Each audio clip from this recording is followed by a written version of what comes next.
it's Emma Mills here, and this is not an episode of My TV, but it does mark the start of our interviews that we're going to do on a monthly basis with entrepreneurs that I know, who I know have leveraged productivity, time management to actually get their head out of the dirt and into the clouds.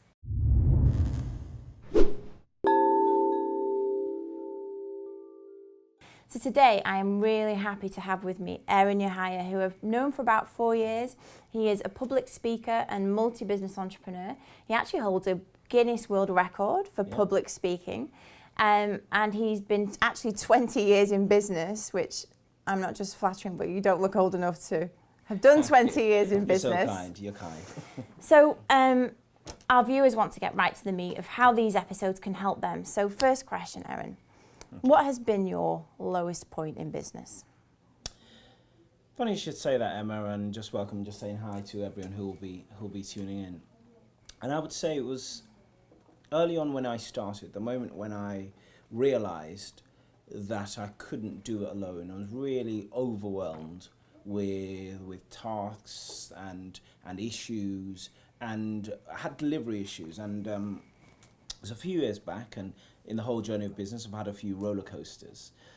And I think that moment when I decided that I needed to get some help, I'd probably say is one of the lowest points I've had in business. And so far, yeah. Just the actual, what was the lowest point about it, that you felt so overwhelmed or that you didn't know how to get the help or how to delegate the work? I think the lowest point was a frustration, and being on that cusp where I had loads of things which were critical, which were needed to be done. Stephen Covey talks about quadrant 1 activities, where they're urgent and they're important. And I felt at that moment in time that I hadn't systemized stuff, so no one could come in straight away. B, if I didn't get those things done, then possibly everything I'd worked so hard in business was going to fail straight away. And then C, I didn't know where to start. And this was the overwhelm that I did feel, I'm sure you can relate to this. Most of our clients will go through this process. I've been through it. When I started my business, I was a freelance virtual PA for 4 years until that 5th and 6th year where I started to employ staff. At those moments when I got a team that I then delegated tasks down to, that's when my business really started to take off. Yes.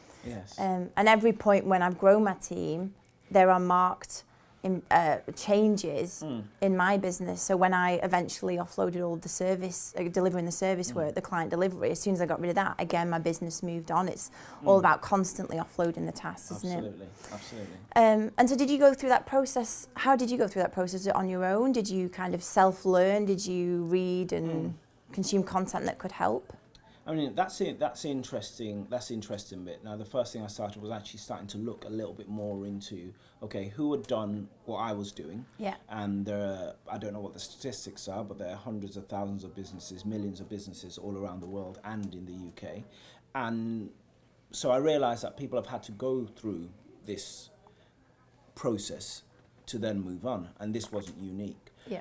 So I read a few books in and around systemization, outsourcing. I mean, services like yours did not really exist as much those days. So there was an E-Myth, which was really good. Another book, which was Predictable Success, which I found really, really sort of good. I haven't read that one. Yep, so you might want to put that down. It's by, I can't actually remember at this We'll point, put it in the show notes. So Predictable Success, What the System by Sam Carpenter. Nice. And this got me around the idea that there is a way in which you can go past overwhelm and move forward. Now, obviously there's advanced things like the stuff that you do, which means that a lot of this is already taken care of people like me. I should have known you a few years back. We met just a little bit too late. would have saved me a lot of heartache.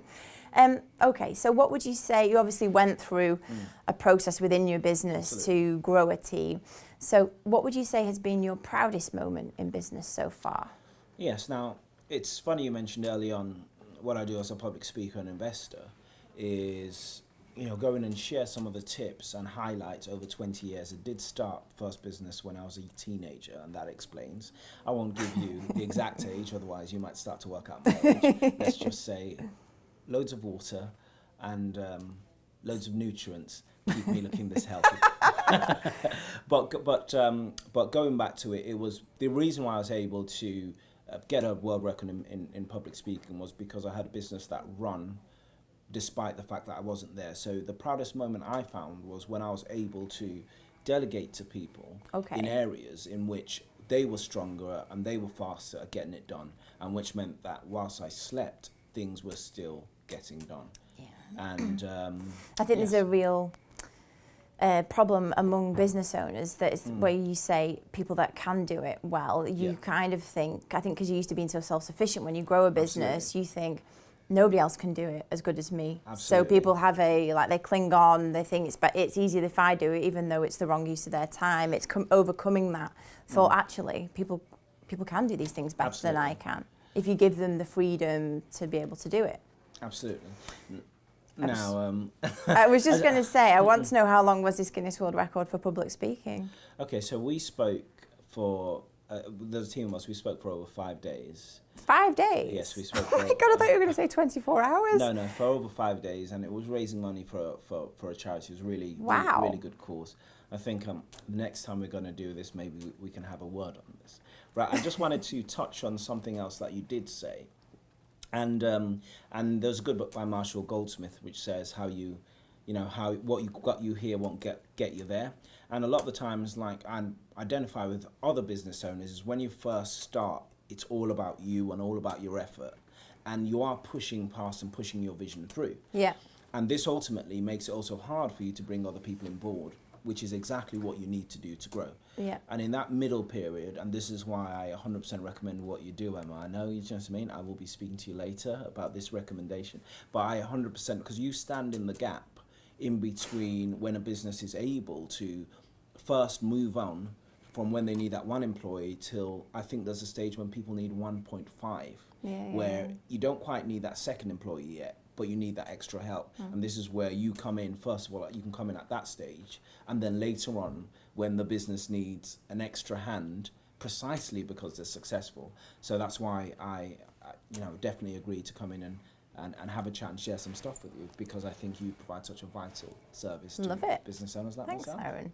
You are welcome. So a regular piece of the interview will be 3 top tips. Okay. So tip number 1 You is... should have warned me, but I'll go with this. Okay. Tip number 1, can you tell me what would be a top book that you would recommend any business owner to read? That is a... You have already given us some great little nuggets there. That is $1 million question. Actually, I want to segue into a series of books. Okay. Which, when I first started business, were not around, and that's that's by someone we both know, someone called Daniel Priestley. Oh, and his series of books are very much for this age. So, Key Person of Influence, The Entrepreneur's Revolution, and 24 Assets. I think that is a pure narrative. yeah. And I think it's important that business owners get the whole picture from the start. But when it comes to fundamentally understanding bits of business, I will also recommend the E-Myth, which is a good sort of business basics. It is the first book that I ever read. 101 to get everything else. And I'll add something else in there. How many books have I done? I thought I struggled with these tips, and I haven't actually kept quiet. So you can see why I had the world record in public speaking. Is Eat That Frog by Brian Tracy. Nice. And just one more with that, Getting Things Done by David Allen. That's it. Getting Things Done by David Allen? Yes. Not heard of that one. Yeah. But now Okay. you have. My library's going to grow. Very much so. And this is all about a method for getting things done to avoid overwhelm. I like So it. yeah, so there we go. So that's what I'd recommend. Nice, those are great tips. So tip number 2, what one habit do you always make sure, say you never miss in the day, or you would recommend other business owners take this habit, Okay, now I think you might have heard this whole thing about it being 15% skills and 85% mentality. Yeah. And the one habit I would say for all business owners to practice is the habit of gratitude. To sit back, to breathe, and to be grateful for the things and realize how far they've come. Because the whole balance is to be content but to be ambitious. So it might be a little bit woo depending on where in the world you're watching this episode. But I would say gratitude. So grateful for the opportunities, grateful for the suppliers, grateful for your customers, and grateful for your staff and your helpers. No, I love that. And I don't think it's woo-woo anyway, but actually, if you just look at that, the basics, I'm sure a lot of the people watching this will have these feelings of overwhelm, of, one day it's amazing, the next day it's terrible. That is the life of owning a business. But if you do take that time out just to be grateful for the things that you have, it can reframe how you deal with all of the stress, the problems, the worry. I know, I love that.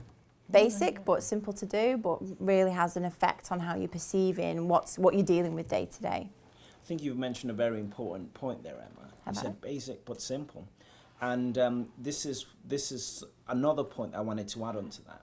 Often when things don't quite go to plan in business, we often say, we'll get back to the basics. You might be familiar with this. But my argument is, if you never abandon the basics, you never have to go back to them. And arguably, some of the other things won't happen if you still do the basics. So the basics are the foundation of anything that you build. Nice, I like that as well. So there we go. This is full of nuggets.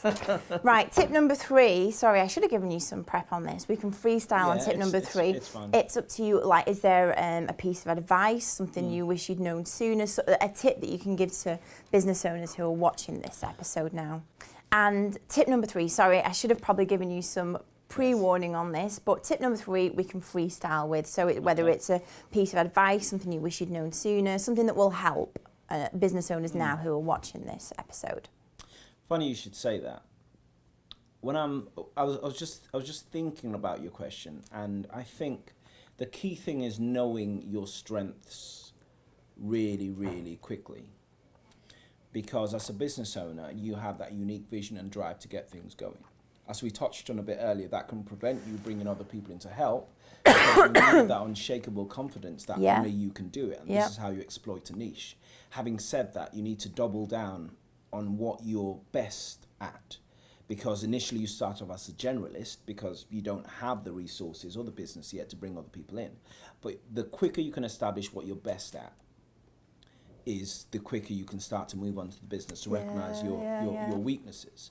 Because there was this saying that I once heard, that you don't have the monopoly on the best ideas, and good people make good things better. So the better people that you bring into your business, the better the overall effect, and the quicker and the faster that it grows. But you need to be sat in the position in which you're best sat at. 100%. Yeah. Yeah, I do. I love the vibe of, you should always employ people that are better than you at those specific things. Absolutely. It's not a scary thing to do. It's the right thing to do. You need to have excellent, outstanding people in your business, don't you? Final question, Aaron. Okay. So if you could only work 2 hours a week in your business, that's even less than the Tim Ferriss 4-hour work week. So if you could only Heard it here first. Yeah, this is the new version. If you could only do 2 hours a week in your business, what are the role, or what are the responsibilities, the tasks that you would still keep hold of that you think are key to making sure your business runs? And then obviously everything else would be delegated to your team. That's a really great question. Thank you. And one of my strengths is meeting and conversing with people. So it will be forming key relationships with people who we can work together further. And so one of my businesses is sort of property and events. Okay. And the key thing is about the relationships that you form with other people to work together. So as to say, collaboration beats competition. So the one thing that I would do, and it's not just because I love wine and drinks and everything, is actually go out and meet and spend face time with key decision makers at the very top of the business. So that means processes are still getting done. But the key decision makers, the people that can say yes. So like focusing on the partnerships, you being the key person of influence ultimately in your business, and making the connections that are going to push the business forwards. Absolutely. So 2 hours a week of being in bars, basically, I think you just said. Yeah, some restaurants and coffee surrounded shops. by some good people. So that would be it for me. What about yourself, Emma? Am I allowed to ask you a question? You are allowed to throw that straight back at me. It would be a similar thing. I mean, again, the thing that I am best at and I also enjoy is being the key person, is positioning myself as the expert in the productivity, delegating, outsourcing, and creating the partnership. So again, I would be doing a similar thing, really focusing down on the people that I wanted to meet, to make connections with that would be able to push me and my business forward. So it would be exactly the same thing. Superb. I'll see you in a bar somewhere. Love it. Thanks Emma for having That me. is amazing. That is all of our questions for our very first interview. I hope it wasn't too painful for you. No, I enjoyed it. Just realised I could have been speaking for a whole lot longer, but hope. Well, we could have done a 5-day interview. Probably for the next one, invite me back on and we'll do this. Love it. I hope you enjoyed the interview. I hope this did help to get your head out of the dirt and into the clouds. And I'll see you next month for the next interview. See you then. Okay. Bye-bye.